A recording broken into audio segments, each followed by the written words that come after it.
नमस्कार मेरे दोस्तों, एक बार फिर से आप लोग अपनी कलम और कॉपी के साथ तैयार हो जाइए। आज आप लोग को इस channel English mania by Harivansh sir पर कुछ नया सीखने को मिलेगा। आज जो नई टॉपिक है वो है एडवर्ब। तो आइए चलते हैं एडवर्ब को कैसे सीखते हैं।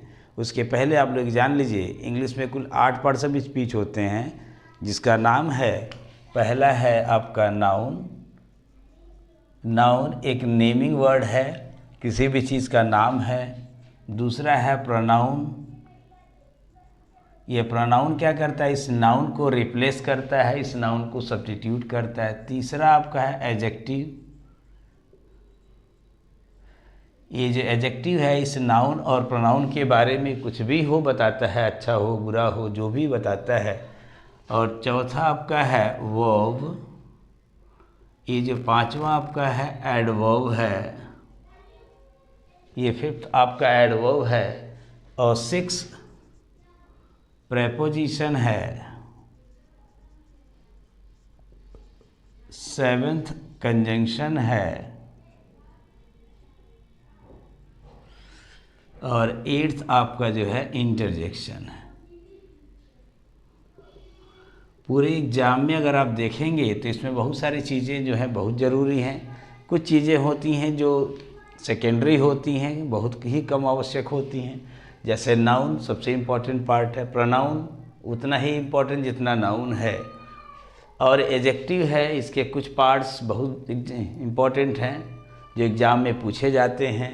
एडवर्ब, वर्ब और एडवर्ब भी वैसे ही इम्पॉर्टेंट है, लेकिन वर्ब इसमें सबसे ज़्यादा इम्पॉर्टेंट है, क्योंकि वर्ब पर बहुत सारे चीज़ डिपेंड करते हैं। आपका सारा टेंस, सारा नरेशन, जितने ट्रांसलेशन है, सब कुछ वर्ब पे ही डिपेंड करता है। कोई भी सेंटेंस शुरू करना है तो वर्ब चाहिए ज़रूर, इसलिए वर्ब बहुत इंपॉर्टेंट है। उसके बाद आपका है एडवर्ब, जो इम्पोर्टेंट है। उसके आज कुछ पार्ट बताएंगे हम आपको। ए प्रेपोजिशन है, कंजंक्शन है और इंटरजेक्शन, जिसमें इंटरजेक्शन का काम केवल नरेशन में आता है। और प्रेपोजिशन, कंजंक्शन भी आपके इंग्लिश में काफ़ी इम्पोर्टेंट हैं। तो आज चलते हैं, इसमें से हमने नाउन, प्रोनाउन, एडजेक्टिव पढ़ाया हुआ है, वर्ब पढ़ाया हुआ है। जिन विद्यार्थियों ने नहीं देखा है वीडियो को, पिछली वीडियो को जाकर के देख लेंगे। और देखने के बाद अगर उनको लगता है कि हमारे दोस्तों को भी इसको देखना चाहिए तो उनको शेयर कर दें, लाइक करें। और जो लोग नए व्यूवर्स हैं इस चैनल को सब्सक्राइब कर लें। तो आइए चलते हैं, आज जो नया टॉपिक पढ़ना हम लोग को एडवर्ब।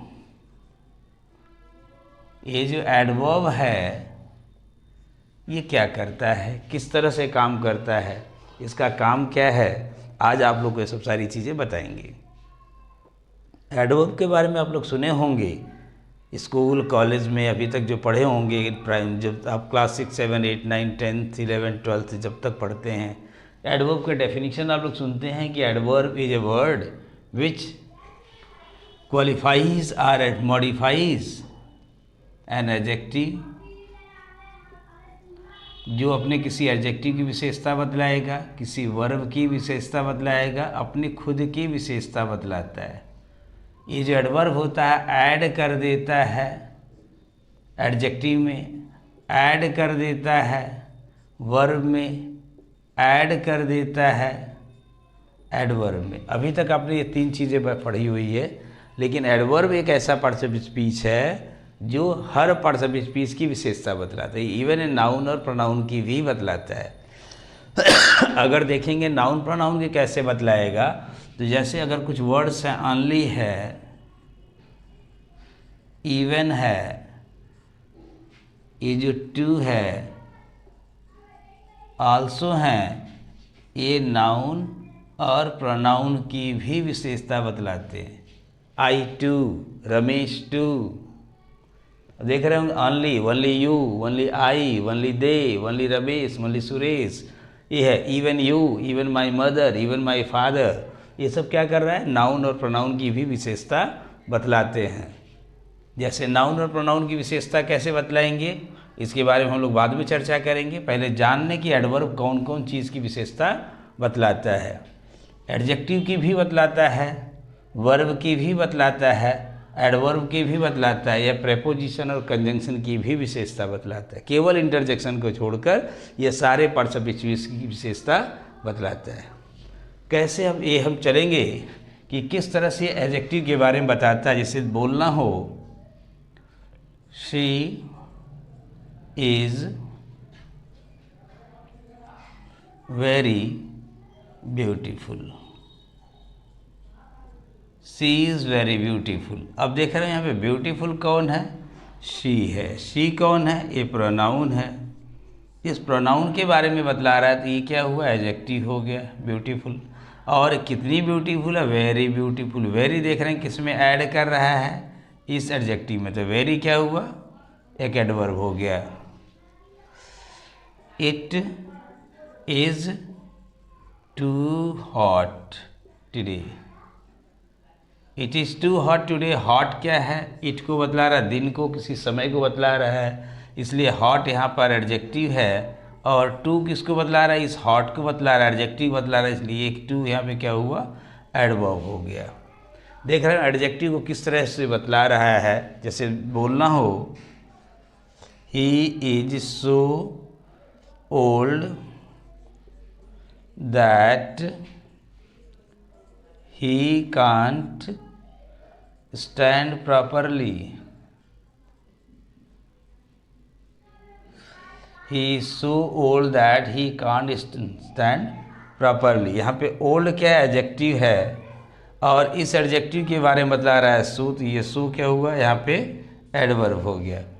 और यहाँ देख रहे होंगे स्टैंड एक वर्ब है, इस वर्ब के बारे में बतला रहा है, स्टैंड के बारे में बतला रहा है, तो ये भी क्या हुआ, एडवर्ब हुआ। अभी देख रहे हो ये एडजेक्टिव के बारे में कैसे बतलाया, और अभी ये वर्ब के बारे में भी बतला रहा है, तो वर्ब के बारे में बतलाने वाला भी क्या कहलाएगा, एडवर्ब कहलाएगा। जैसे दिया है don't run fast, don't run fast लेस्ट you should fall down. यहाँ दिया डोंट रन फास्ट, और रन क्या है, वर्ब है, फास्ट किसको बतला रहा है, इस वर्ब के बारे में बतला रहा है। लेस्ट यहाँ पर कंजंक्शन है, इसके बारे में हम लोग बाद में चर्चा करेंगे। यू प्रोनाउन है, शुड एक मॉडल ऑक्सिलरी वर्ब है, फॉल डाउन जो है वर्ब है, ये वर्ब है, फॉल वर्ब है, डाउन किसको बतला रहा है, इसी वर्ब को बतला रहा है, इसलिए ये क्या हुआ, एडवर्ब हो गया। और यहाँ पे देख रहे हो रन वर्ब है, वर्ब को बतला रहा है, फास्ट, फास्ट क्या हुआ आपका, एडवर्ब हो गया। इस तरह से एडजेक्टिव को कैसे बतला रहा है, वर्ब को कैसे बतला रहा है, ये खुद अपनी भी विशेषता बतलाता है। I run very fast. अब यहाँ पे फास्ट किसको बतला रहा है, रन को, रन क्या है, वर्ब है, तो फास्ट यहाँ पे क्या हुआ, एडवर्ब। लेकिन कितना फास्ट, वेरी फास्ट, वेरी क्या हुआ, एडवर्ब हो गया। देख रहे हैं ये एडवर्ब जो है अपनी खुद की भी विशेषता बतला लेता है, अपनी एडवर्ब जो है एडवर्ब की भी विशेषता बतला लेता है। तो ये तीन चीज़ों की विशेषता ऐसे बतला रहा है। और एडवर्ब कैसे किसी प्रेपोजिशन की विशेषता बतलाएगा, एक एग्जांपल लेते हैं। जैसे दिया हुआ एक एग्जांपल में यहाँ पे, the plane was flying exactly over my head. देख रहे हैं the plane was flying exactly over my head. यहाँ पे ओवर एक प्रेपोजिशन है, और प्रेपोजिशन के पहले एग्जैक्टली का प्रयोग कर दिया गया, तो एग्जैक्टली क्या हुआ, एक एडवर्ब हो गया। प्रेपोजिशन जैसे दिया ही केम एग्जैक्टली एट 8 o'clock, तो यहाँ पे दिया हुआ है एट का प्रयोग प्रेपोजिशन के रूप में, उसके पहले एग्जैक्टली लगा दिया है। ही जस्ट केम, ही जस्ट केम, यहाँ पे जस्ट किसको बतला रहा है, वर्ब को बतला रहा है। You are just in time, in क्या है, प्रेपोजिशन है, प्रेपोजिशन को बतला रहा है जस्ट, यहाँ पे जस्ट क्या हुआ, एडवर्ब हो गया। अब आगे चलते हैं कंजंक्शन को कैसे बतलाएगा, उस पर हम लोग बात करते हैं। जैसे दिया है you came just before the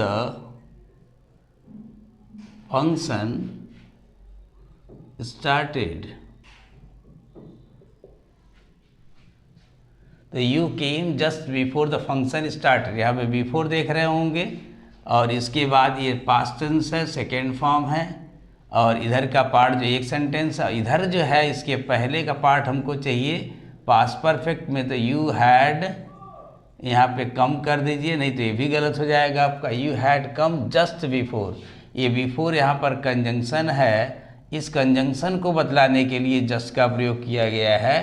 तो जस्ट यहाँ पे क्या है, एक एडवर्ब है। एडवर्ब एक कंजंक्शन की भी विशेषता बतलाता है, एडवर्ब एक प्रेपोजिशन की भी विशेषता बतलाता है, adverb noun, pronoun, adjective, verb और एडवर्ब की भी विशेषता बतलाया, जैसा कि आप लोगों ने पूरे सेंटेंस में देखा। लेकिन एडवर्ब एक और काम करता है, कभी कभी क्या करता है, किसी एक पार्ट की विशेषता नहीं बतला करके यह पूरे पार्ट की विशेषता बतलाता है, पूरे सेंटेंस की विशेषता बतलाता है। जैसे दिया है, of course I will see you there.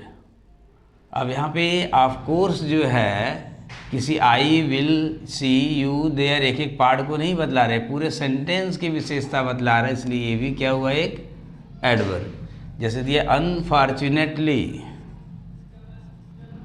Unfortunately I was not there.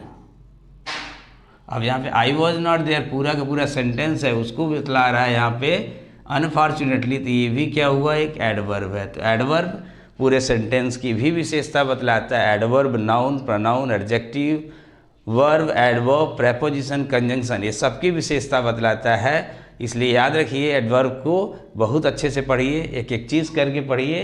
अब इंतज़ार करेंगे कि इसका दूसरा पार्ट, एडवर्ब को बनाते कैसे हैं, एडवर्ब की पहचान क्या है, एडवर्ब को कैसे हम इजीली पहचान ले, इसके नेक्स्ट पार्ट में हम इसको बताएंगे आप लोग को। तब तक के लिए इंतज़ार करिए, और जो जो लोग इस चैनल को सब्सक्राइब नहीं किए हैं अभी अभी सब्सक्राइब कर लें तुरंत फटाफट। इस वीडियो को लाइक और शेयर करना बिल्कुल ना भूलें। आपका दोस्त, आपका शिक्षक, आपका मित्र आपके साथ हमेशा है, और आप लोग हमेशा मेरे साथ बने रहें। आप लोग को कुछ न कुछ हमेशा सीखने को मिलता है। मैं आप लोग के लिए बहुत सारी वीडियोज़ अलग अलग टाइम पर अलग अलग चीज़ें बना कर देता हूं, जैसे कि कभी कभी स्पोकन इंग्लिश के भी बच्चे हमारे साथ जुड़े हुए हैं, तो उनके लिए भी वीडियो बनाना पड़ता है। तो वे लोग भी कुछ न कुछ सीखते रहते हैं, कभी सेंटेंस बनाना, कभी कुछ टेंस पर लेक्चर। तो इस तरह से अलग अलग सबके लिए कुछ न कुछ ज़रूर इस चैनल पर मिल जाएगा। आप लोग अपने से पढ़ते रहें, एंजॉय करते रहें और अपनी लाइफ में खुश रहें। Thank you.